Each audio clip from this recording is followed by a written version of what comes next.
Saya melihat peristiwa politik yang sangat mutakhir, mencengangkan, dan bahkan tidak pernah diprediksi oleh siapapun. Kawin silang kepentingan, kekuatan politik antara PDIP dengan Jokowi, at the end of the day, itu harus berakhir. Gara-gara perseteruan politik antara Jokowi dengan PDIP. Inilah yang saya selalu sebutkan. Maknai politik itu biasa-biasa saja. Hari ini teman, besok bisa menjadi lawan. Hari ini lawan, besok menjadi teman. Apa yang terjadi pada koalisi Jokowi dan Prabowo Subianto ini kan mengesankan bahwa tak ada permusuhan yang abadi. Yang abadi itu adalah kepentingan itu sendiri. Assalamualaikum warahmatullahi wabarakatuh. Tanpa terasa, kita semua itu sudah berada di penghujung kekuasaan politik tahun 2024. Tahun yang saya kira begitu banyak menyimpan memori politik, memori yang saya kira politik menimbulkan kegaduhan, kontroversi, dan politik yang mengaduk-ngaduk perasaan kita semua. Dan biasanya di penghujung tahun itu selalu saja ada refleksi untuk melakukan evaluasi, tentunya diharapkan sebagai bahan evaluasi supaya kehidupan politik kita di masa-masa yang akan datang itu jauh lebih maju dibandingkan dengan tahun-tahun sebelumnya.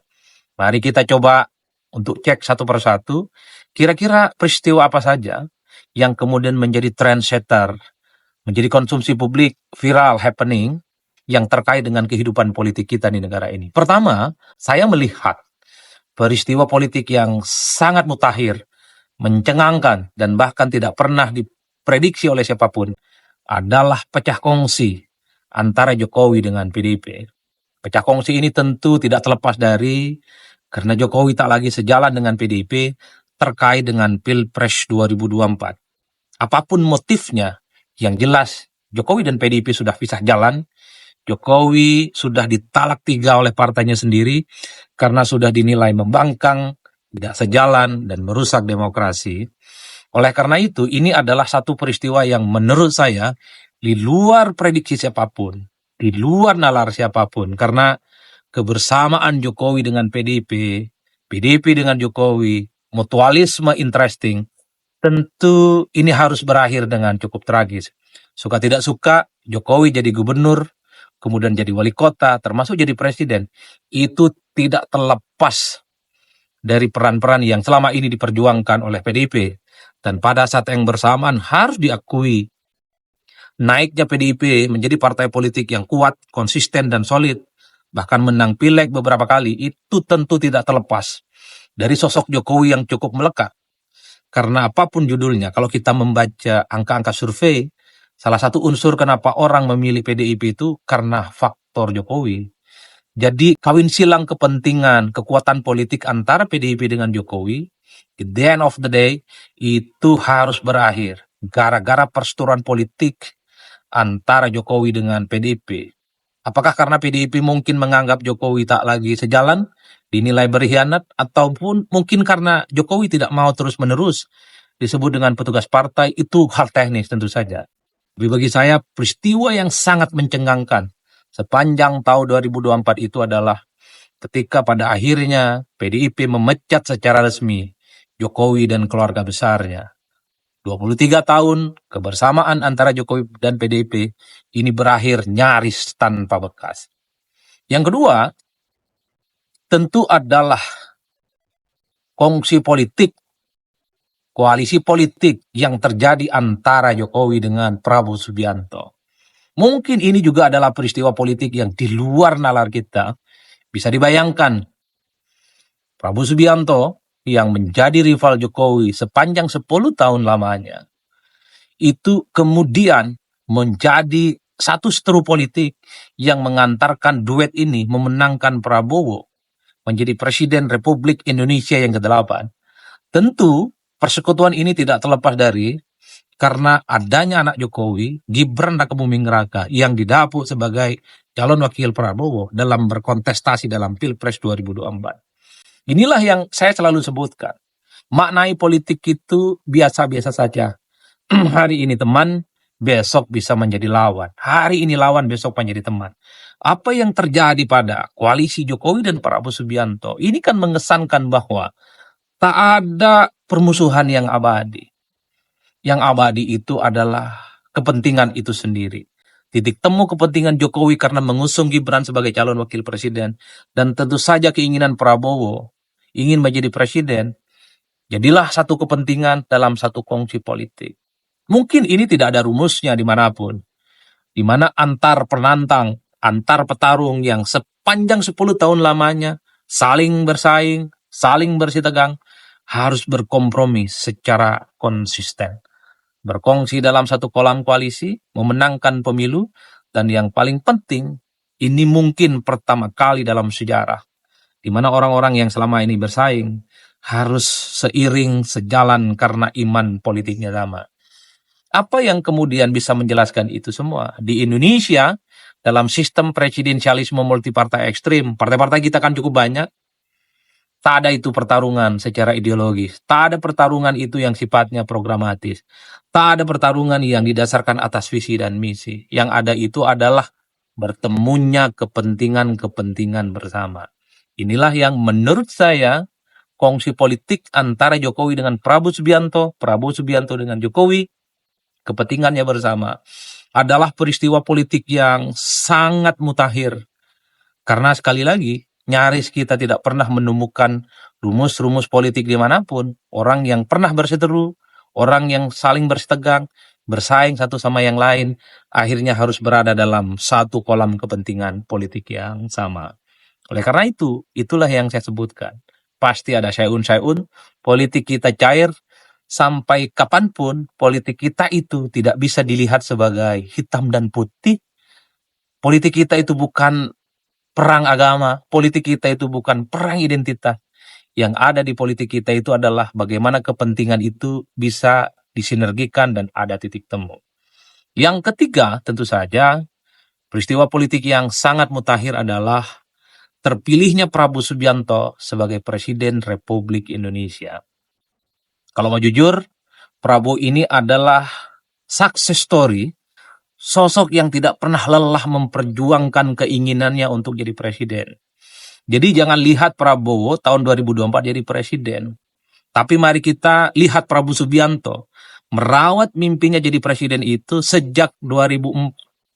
Saat itu Prabowo Subianto masih Golkar, ikut konvensi Partai Golkar. Tentu harapannya menang di konvensi dan diusung oleh Golkar sebagai salah satu kontestan di 2004. Tapi nyatanya Prabowo Subianto kalah konvensi. Saat itu kalau tidak salah yang menang konvensi yang diusung maju adalah Wiranto. Tak patah arang, sekalipun kalah konvensi di Golkar, Prabowo Subianto tahun 2008 mendirikan partai namanya Partai Gerindra.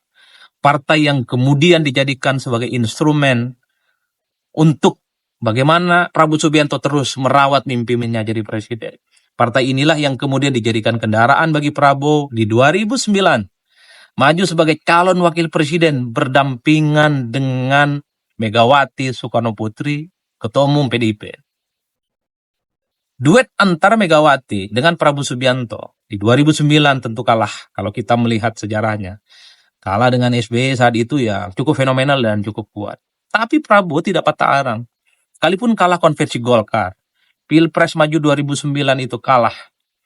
Prabowo Subianto di pemilu selanjutnya 2014 maju berkompetisi di Pilpres melawan Joko Widodo yang cukup fenomenal. Mantan wali kota Solo, mantan gubernur Jakarta, dan maju di Pilpres head to head dengan Prabowo Subianto. Pertarungan politiknya cukup luar biasa, menimbulkan kegaduhan dan bahkan huru-hara. Prabowo Subianto kalah untuk yang ketiga kalinya. Tapi tidak berhenti di situ. Dalam pemilu 2019, Prabowo Subianto tanding ulang dengan Jokowi. Prabowo pada level kepercayaan tinggi di atas rata-rata menantang kembali Jokowi yang saat itu adalah petahana. Kompetisinya cukup luar biasa. Banyak sekali isu-isu yang kemudian menimbulkan huru-hara dan kegaduhan, terutama isu-isu yang terkait dengan isu agama. Saat itu muncul cebong dan kampret 2019. Saat itu juga sangat gampang kita menyaksikan orang mengkafir-kafirkan orang lain hanya karena beda pilihan politik. Kalau tidak salah, benak kita masih merekam Jokowi yang berpasangan dengan Kiai Ma'ruf Amin saat itu dituduh sebagai calon yang dinilai tidak ramah dengan umat Islam, berjarak dengan kelompok Islam. Sementara Prabowo Subianto yang maju saat itu dikonotasikan dekat dengan kelompok-kelompok Islam. Ini adalah isu yang saya kira cukup fenomenal sepanjang pemilu 2019 di mana Prabowo head to head ulang dengan Jokowi.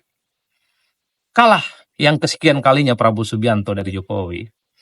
Tapi sekali lagi, kekalahan politik yang kesekian kalinya tidak membuat Prabowo Subianto itu patah arang. Di 2024 ada momen di mana Prabowo itu menang jadi presiden. Tentu ini tidak terlepas dari kongsi politik, persekutuan politik, koalisi politik yang dilakukan Prabowo Subianto dengan Jokowi. Pasca kekalahannya 2019, Prabowo Subianto menjadi bagian dari Jokowi. Prabowo jadi Menhan, dan dari saat itulah kemudian kemesraan antara Prabowo Subianto dan Jokowi mulai terbangun. Maka tidak mengherankan di pemilu 2024, Jokowi menunjukkan dukungannya secara terbuka, mendukung Prabowo Subianto, yang notabene-nya berpasangan dengan Gibran, sang putra mahkota Jokowi. Ini peristiwa politik yang saya kira cukup luar biasa. Prabowo Subianto kurang lebih sekitar 20 tahun lamanya merawat mimpinya ingin menjadi presiden dari Republik ini. Oleh karena itu, pesan politiknya sederhana. Jadi, siapapun di negara ini yang ingin jadi presiden, contohlah Prabowo Subianto. Prabowo itu ingin menegaskan bahwa dalam politik itu tak ada kematian yang abadi. Anda itu boleh kalah sekali, tapi Anda bisa bangkit, ikut pemilu, dan bisa menang. Itu yang kemudian ditunjukkan oleh Prabowo Subianto. Yang selanjutnya, peristiwa politik mutakhir itu adalah adanya pilkada serentak secara nasional di 545 provinsi, kabupaten, dan kota seluruh Indonesia. Belum terjadi dalam sejarah sepanjang Indonesia, pilkada dilaksanakan di seluruh Indonesia, serentak di seluruh kabupaten, kota, dan provinsi. Di 2024 ini adalah momen di mana seluruh rakyat Indonesia, one day, one election, melaksanakan pemilihan secara serentak. Saya orang Madura, memilih gubernur Jawa Timur, itu juga terjadi di tempat-tempat yang lain yang memilih gubernur, bupati, wali kotanya. Ini adalah momen yang saya kira menimbulkan kesan bahwa di 2024 ada peristiwa yang belum pernah ada peristiwa-peristiwa sebelumnya. Dan menariknya lagi, pilkada serentak kali ini adalah tingkat partisipasi yang cukup rendah, di bawah 60%. Ini tentu menjadi evaluasi. Karena salah satu kunci dalam politik seperti pilkada adalah soal bagaimana legitimasi yang diberikan oleh rakyat yang datang ke TPS. Bisa kita bayangkan, kalau yang datang ke TPS rata-rata di semua tempat itu di bawah 60%, itu artinya legitimasi politik dalam pilkada itu rendah. Meski sah ya secara politik. Tapi soal dukungan, soal engagement, soal orang datang ke TPS itu rendah, itu menjadi problem tersendiri bagi demokrasi. Ada kegagalan kampanye, ada kegagalan penyampaian visi misi, ada kegagalan sosialisasi terkait dengan pilkada tentu saja, sehingga orang merasa tidak nyaman, tidak tertarik untuk berpartisipasi dalam pilkada di 2024. Tapi ala kulli hal, pilkada serentak secara nasional, ini menjadi momen yang saya kira akan diingat oleh banyak orang, karena ini pertama kali dalam sejarah bahwa kita melaksanakan pilkada secara serentak. Dan tentu saja yang terakhir adalah tersangkanya Hasto Kristianto, Sekjen PDIP, orang penting di partai, nomor 2 di PDIP, menjadi tersangka dalam kasus suap yang melibatkan Harun Masihu yang sampai hari ini aura kasusnya itu terus dijadikan sebagai perbincangan. Campur aduk apakah ini kepentingan politik, campur aduk apakah ini karena ada kriminalisasi, dengan persoalan-persoalan hukum murni terus menjadi konsumsi publik yang tidak berkesudahan. Saya kira itu adalah peristiwa-peristiwa politik yang kita bisa lihat happening, viral, dan diperbincangkan oleh publik sepanjang tahun 2024. Tentu saja, kalau boleh kita simpulkan sederhana, apa yang terjadi pada di 2024 tentu harus dijadikan sebagai guidance, harus dijadikan sebagai bahan refleksi, bahwa di tahun-tahun yang akan datang, 2025, 2006, dan seterusnya, kondisi politik kita itu menjadi baik-baik saja, karena secara kualitas demokrasi masih begitu banyak PR-PR yang harus dilakukan oleh para pemimpin di negara-negara ini. Oleh karena itu semoga di tahun depan kita menghadapi dan akan memasuki tahun-tahun politik yang semakin kondusif, semakin teduh, dan harapannya semoga pembangunan hukum, politik, dan ekonomi kita itu semakin solid dan konsolidatif tentu, supaya kita itu mampu menata tahapan-tahapan politik menjadi Indonesia yang katanya akan menjadi Indonesia emas. Yang benar dari Allah, yang salah dari setan, dan saya tidak berbuat apa-apa. Salam politik syai'un syai'un. Salam Adi Prayitno. Wassalamualaikum warahmatullahi wabarakatuh.